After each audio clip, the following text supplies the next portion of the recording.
میرے نبی پاک علیہ السلام کے غلام حضرت طارق بن عبداللہ رضی اللہ تعالیٰ عنہ فرماتے کلمہ پڑھنے سے پہلے ایک دفعہ ہمارا سارا قبیلہ تجارت کے لیے نکلا تھا، اور اس وقت منظر یہ ہوتا تھا کہ ہم اپنی عورتوں کو بھی ساتھ لے جاتے تھے۔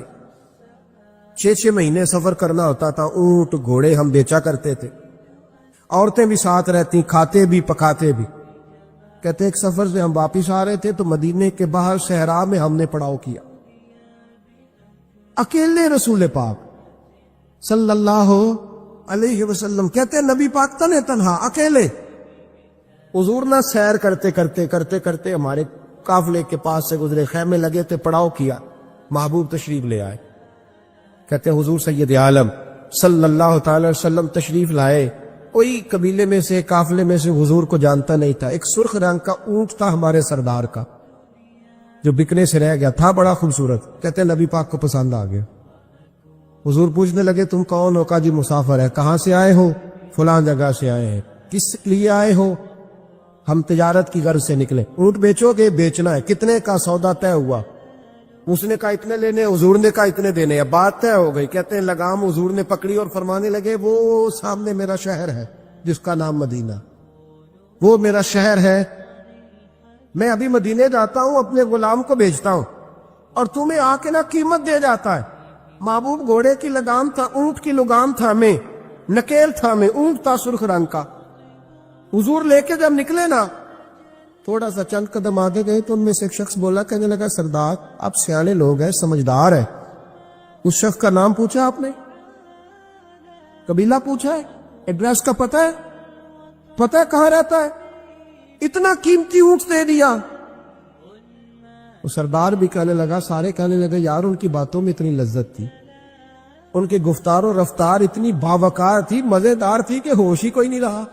بھئی ہم پرانے تاجر ہیں، کبھی اس طرح کا سودا کیا ہی نہیں جس طرح کا آج ہو گیا۔ اوہو واقعی کچھ نہیں یاد رہا، کوئی سمجھ نہیں آئی۔ وہ ابھی نظر آ رہے، ایک آدمی دوڑ کے جاؤ، دوڑ کے اور جا کر کے نا ان سے کہو، بڑی جائز بات ہے، وہ ناراض بھی نہیں ہوں گے۔ ان سے ایک شخص کہو کہ بھئی اونٹ دے جاؤ، پیسے لے آنا اور اپنا مال لے جانا، دوڑ کے جاؤ۔ ایک شخص دوڑنے لگا تو سردار کی بیوی خیمے کے اندر تھی، پردے کے پیچھے سے بولی، کہنے لگی خبردار کوئی پیچھے نہ جائے، اگر پیسے مل گئے تو ٹھیک ہے، نہ ملے تو میں دے دوں، کوئی پیچھے نہ، کوئی نہ جائے پیچھے۔ سردار کہنے لگا تو جانتی ہے؟ کہنے لگی نہیں۔ کہا گارنٹی کیوں دے رہی ہے؟ تو کہنے لگی تم نے ان کا چہرہ نہیں دیکھا؟ تم تو سودے کر رہے تھے، میں پردے کے پیچھے سے دیکھ رہی تھی۔ پیر مہر علی شاہ صاحب کو کسی نے کہا تھا نبی پاک کا حلیہ بیان کرے، بتائے حضور کے کان مبارک کیسے تھے، آنکھیں کیسی تھی، ناک مبارک کیسی تھی، بینی مبارک کیسی تھی۔ تو پیر مہر علی شاہ صاحب کہنے لگے کوئی مثل نہیں ڈھولن دی، کہنے لگے مجھ سے نہیں بیان ہوتا حضور کا حلیہ، کوئی مثل نہیں ڈھولن دی، تو چپ کر مہر علی، ایتھے جا نہیں بولن دی، بس کر، تو بیان کر سکتا ہے اتنی طاقت۔ اعلیٰ حضرت نے کہا لم یاتی نذیر کپی ناظر مثلے تو نشد، پید آ جانا۔ کہا حضور مثال تو تب آپ کی بنے گی نا، کوئی آپ کی طرح کا پیدا تو ہوگا، تبھی مثال بنے گی، تو جب ہوا ہی نہیں تو مثال کیسے بنے گی؟ کہنے لگی کوئی نہ جائے، نہ پیسے آئے تو میں دے دوں گی۔ میں تو پردے کے پیچھے سے دیکھ رہی تھی، ان کے چہرے کا وقار دیکھا، ان کی آنکھوں کی روشنی دیکھی، ان کے لفظوں کا حسن دیکھا۔ تم 50 باتیں کرتے تھے، وہ ایک جواب دیتے، اور گنے چنے لفظ بولتے تھے، ان کی سادگی کا وقار دیکھا۔ جانے دو، نہ پیسے آئے تو میں دوں گی۔ کہتے حضور گئے، تھوڑی دیر کے بعد ایک کالے رنگ کا حبشی غلام آیا، پیسے بھی پکڑے اور اپنی چادر میں نا کھجورے باندھ کے تو پیچھے ڈالی ہوئی، اور دیہاتی لوگ پیچھے نہیں ڈال لیتے، کھجورے ڈال کے پیچھے۔ کہتے ہیں وہ آئے اور ان کی آنے کا انداز بھی بڑا نرالا تھا۔ کہتے ہیں وہ جھومتے جھومتے اللہ کا ذکر کرتے، اللہ الصمد کرتے پہنچ گئے، اور آگے کہنے لگے تم سے میرے نبی نے اونٹ خریدا؟ تم سے؟ کہا ہم سے خریدا ہے۔ کہنے لگے یہ تمہارے پیسے؟ اور پھر چادر کھول کے صحرا پہ بچھا دی، کہنے لگے یہ تمہارے پیسے، اور کھجورے کھاؤ، میرے نبی نے تحفہ بھیجا ہے، کھاؤ، حضور نے تحفہ بھیجا ہے۔ تو وہ سردار کی بیوی اوٹ ہٹا کے کہنے لگی وہ کالے رنگ کے اکشی گلاب انہیں کھجوریں کھلا، اور مجھے اس عزت والی ماں کا نام بتا جس کے گھر میں ایسا لال پیدا ہوا، انہیں کھجوریں کھلا، اور مجھے اس عظمت والے باپ کا نام بتا جس کے گھر میں ایسا پھول کھلا ہے، وہ قبیلہ تو بتا تو صحیح، وہ کون تھے؟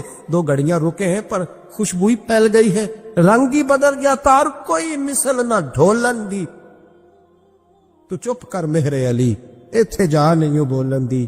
ایک روایت میری نظر سے گزری، اور کیا ہی انداز ہے، امام زرقانی نے لکھی، ایک صحابی ہیں حضرت ابو قرصافہ رضی اللہ تعالیٰ عنہ، حضرت ابو قرصافہ رضی اللہ تعالیٰ عنہ فرماتے میں چھوٹا تھا، میری اماں اور میری خالہ مجھے ساتھ لے گئی، میں نے کہا کہاں جانا ہے؟ کہنے لگے آؤ نبی پاک کا کلمہ پڑھنے جانا ہے، پڑھیے درود شریف صلی اللہ، سارے پڑھیے، پھر پڑھیے ایک دفعہ صلی اللہ تعالی علیہ، حضور کا ذکر ہو تو فوراً درود پڑھنا چاہیے۔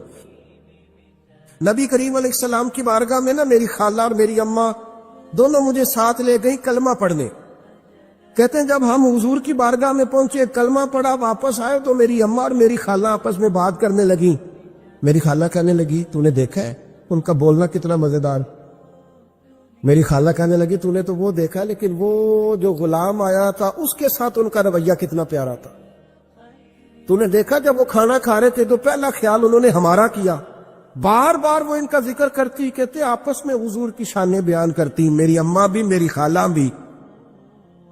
بالآخر بات لمبی ہو گئی تو میری اماں بولی، کہنے لگی بس کر، ہم کتنی عظمتیں بیان کریں گے، مجھے تو 3 باتیں سمجھ میں آئی ہیں۔ کتنی؟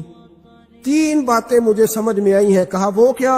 تو کہنے لگی ما رأینا مثل ھذا الرجل احسن وجھا ولا القى ثوبا ولا البنا کلاما، کہنے لگی مجھے تو 3 باتیں سمجھ میں آئی ہیں کہ نہ اتنا خوبصورت چہرے والا کوئی شخص دیکھا ہے، اور نہ اتنے صاف کپڑوں والا کو دیکھا ہے، اور نہ ہی اتنی میٹھی بولی بولنے والا کوئی دیکھا ہے۔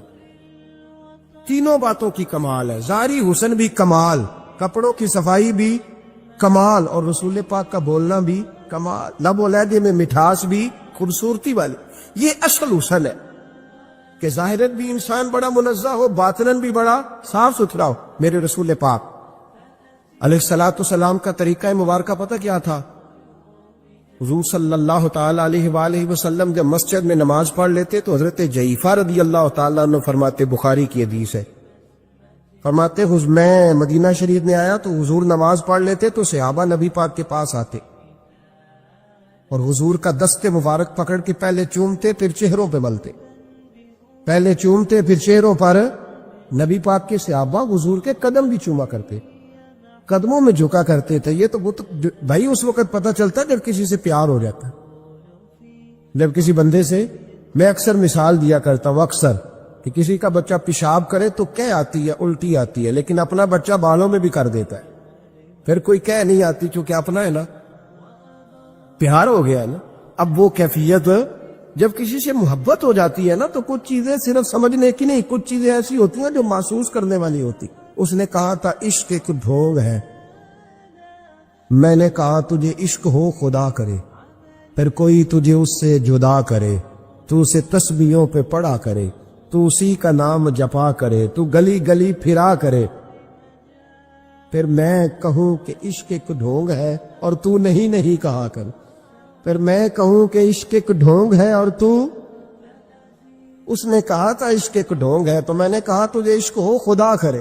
بھائی یاد رکھو جب انسان کو محبت ہوتی ہے تو پھر اس کے انداز بدل جاتے ہیں، اس کے طور طریقے تبدیل ہو جاتے ہیں۔ وہ میں اکثر ایک بات کہا کرتا ہوں، میں کہتا ہوں بچہ باہر سے برگر کھا کے آ جاتا ہے رات، اماں کہتی بیٹے روٹی کھا لو، کہنا دوسرا گوبھی پکائی میں نہیں کھانی، حالانکہ برگر کھا ہے، دور سے کھا ہے، تو اماں اس کو کہتی ہے پھر میں سوئیاں نہ بنا دوں تھوڑی سی اپنے بیٹے کو، فٹافٹ چاول نہ تجھے ابال دوں، ساتھ میں باریک دال بنا دے، تو کہتا نہیں میری مرضی کا پکاتے ہی نہیں، میں نے نہیں کھا ایسے۔ اب ابا جو ہے نا، ابا وہ اماں کو سمجھا رہا، کہتا چھڈ پرا، بھوک لگے گی تھی آپ ہی کھا لے گا، تو نہ ایڈی ٹینشن ہے ایمی پہ تینوں ستاندا ہے۔ اماں کیا کہتی ہے؟ کہتی نہیں مجھے نیند نہیں آ، کہ کھائے گا تو سکون آئے گا۔ اب اس کو آپ لاکھوں دلیلیں دیں کہ سیانا بیان ہے, بچہ نہیں ہے, 22 سال کا ہے, 24 سال کا, چھوڑ تو کیا کر رہی ہے. لیکن اماں کو کوئی سمجھا سکتا؟ کیوں نہیں سمجھا سکتا؟ کہ اسے اپنے بیٹے سے پیار بڑھا. وہ کیا کرے, وہ مجبور ہے. اس کے دل کی کیفیت اس طرح کی ہے کہ کوئی دنیا کی طاقت اسے سمجھا سکتی؟ سوال ہی نہیں پیدا ہوتا کوئی اسے سمجھا سکے. یہ ممکن کیسے ہو, کیسے سکتا ہے؟ یہ محبت ہے. میرے رسول پاک علیہ السلام کے صحابی حضرت جعفہ فرماتے, میں حضور کی بارگاہ میں آیا تو صحابہ کیا کرتے, نبی پاک کا دست مبارک پکڑتے, پہلے چومتے پھر چہرے پہ ملتے. بخاری ہے. فرماتے میں نے کہا یہ کیا کر رہے ہیں؟ پھر اچانک میرا بھی دل کیا ذرا کر کے تو دیکھو. کچھ چیزیں چکھنے پہ پتہ لگتا ہے کتنی مزیدار ہے. کہتے میں بھی قریب گیا, حضور کہ دست مبارک میں نے ہاتھ ڈالا. فرماتے ہاتھ پکڑا ہی تھا کہ نبی پاک کا ہاتھ برف سے بھی زیادہ ٹھنڈا. فرماتے پھر میں نے پکڑ کے چہرے پہ ملا تو کستوری سے زیادہ خوشبو آ رہی تھی دست مبارک. فرماتے اب میرا چھوڑنے کو دل ہی نہیں کر رہا, اب میری طبیعت نہیں مان رہی تھی. میرے نبی کریم علیہ السلام اللہ کی دلیل ہے. ہر پاکیزگی, ہر حسن, ہر کیف اللہ نے اپنے رسول کو عطا فرمایا. دنیا کی جتنی غلاظتیں تھیں, جب کوئی حضور کے قریب جاتا تھا تو ساری غلاظتیں دور ہو جاتی. کما ارسلنا فیکم رسولا منکم یتلو علیکم آیاتنا ویزکیکم. اللہ فرماتے میرے محبوب تم پر میری آیتیں پڑھیں گے اور تمہیں پاک فرما دے, تمہاری ساری ناپاکیاں نبی پاک دور کر دے, ہر غلاظت تم سے دور ہٹ جائے. ایک صحابی ہے حضرت شیبہ بن عثمان رضی اللہ تعالی عنہ, وہ کہتے ہیں میرے والد کو اور میرے چچا کو مسلمانوں نے احد میں قتل کر دیا تھا. میرے دل میں بڑا غصہ تھا, بڑا جلال تھا کہ کبھی مجھے موقع ملے تو میں بدلہ لوں گا. کہتے فتح مکہ کے بعد نبی پاک علیہ السلام حوازن کی جنگ کے لیے نکلے. مجھے پتا چلا حضور جا رہے ہیں تو میرے اندر شعلے بھڑک رہے تھے انتقام کے. روز میں منصوبہ بندی کرتا, پلاننگ کرتا کہ کسی طریقے سے میں ان تک پہنچوں گا اور بدلہ لوں گا. کہتے ہیں نبی کریم علیہ السلام نہ حوازن کے لیے پہنچ چکے تھے. فرماتے میں بھی جنگ میں جا کے شریک ہو گیا اور میں نے طریقہ اس طرح کا اختیار کیا کہ کسی طریقے میں حضور تک پہنچ جاؤں. سمجھ آ رہی ہے میری بات کی؟ نبی کریم علیہ السلام تک کسی طریقے پہنچ جاؤں. فرماتے ہیں لڑتے لڑتے, لڑائی کے 2 طریقے ہوتے تھے. کبھی تو ایسے ہوتا تھا کہ ایک دو آدمی مل کے آپس میں لڑتے تھے, پھر گمسان کا رن پڑتا تھا, گھمبیر ہو جاتی تھی جنگ, سمجھ نہیں آتی تھی تیر کہاں سے آیا, نیزہ کہاں سے آیا. فرماتے جب گمسان کا رن پڑا نا, مجھے موقع مل گیا, میں حضور کے قریب پہنچ گیا. حضرت شیبہ بن عثمان رضی اللہ تعالیٰ عنہ کہتے جب میں پہنچ گیا تو میں نے نا دیکھا کہ اب حضور کے قریب لوگ نہیں ہیں. فرماتے میں نے نا فوراً تلوار اٹھائی, تلوار اٹھا کے میں حضور کو معاذ اللہ شہید کرنے ہی لگا تھا کہ ایک نور چمکا حضور کے سامنے. بڑی درود صلی اللہ علیہ وسلم. کہتے ایک نور چمکا, اتنی تیزی تھی اس نور میں کہ میری آنکھیں بند ہو گئی, میرے ہاتھ سے تلوار گر گئی, آنکھیں چندھا گئی میری. فرماتے تلوار میرے ہاتھ سے چھوٹ گئی.